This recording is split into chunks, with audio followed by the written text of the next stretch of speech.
My name's Richard Barber. I'm Group Technical Director. To me, engineering means a world of challenges. There's a lot of difficulties, and it's about having a natural and good understanding of how things happen and why, and putting that into practice. I've worked at MMD now since August '86, so I think that's, call it 39 years.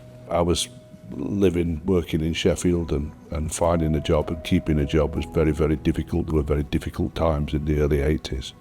So I was very pleased to get an opportunity when I rang Alan Potts and he said, come for an interview.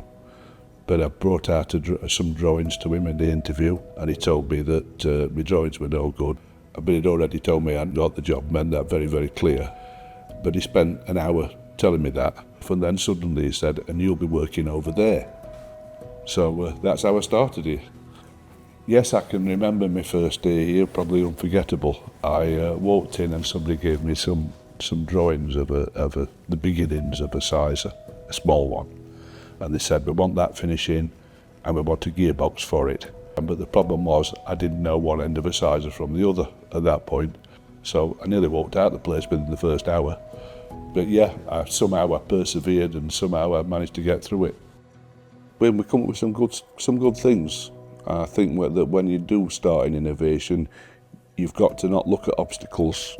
You've got to pretend that things are possible which more obviously aren't. But if you remove those obstacles, at least in the beginning, a bit of blue sky thinking might get you somewhere. Since I joined, the most obvious change was globalisation. After the coal industry in the UK was really doing badly, it all went wrong for that. So we had to totally change. And instead of going under, we went up. Perhaps when I joined, the engineering principles we had were not very up to date, and we quickly became the opposite. We actually embraced new technologies and pushed on that and became kind of a leader. And one thing I can remember is SKF. I once asked SKF who in the UK is doing really, really well as an engineering company, and they turned around and scratched their heads and said, well, MMD.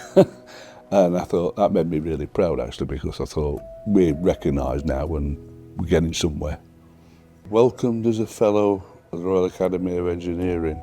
It was more of a shock than a welcome. I went to Nicholas Cooper, who was an esteemed UK engineer, with a load of scruffy hand calculations for a transporter who were developing a real big one. They went through all the calculations and they were very impressed with what I've done. He went to the Royal Academy of Engineering and suggested that they look at me, so they spent 2 years investigating what I'd done and who I was and that kind of thing. To my surprise, in 2016 I was elected Fellow of the Royal Academy of Engineering.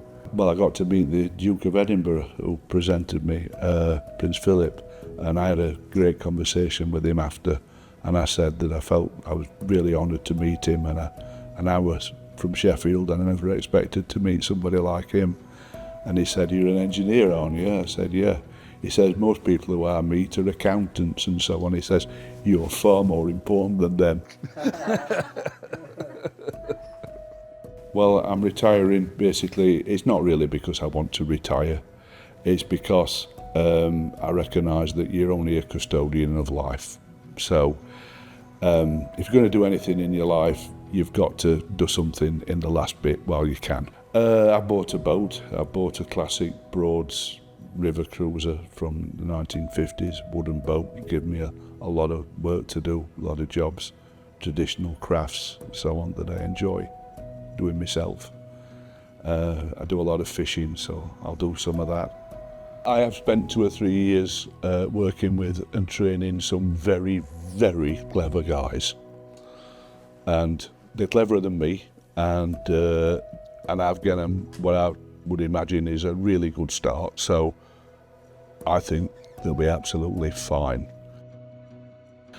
I think the obvious things I'm going to miss when I leave here is the camaraderie of the people and the way that we get together and solve problems and address problems It's been fantastic. I appreciate them, and working with them has been wonderful. I'll miss that, obviously.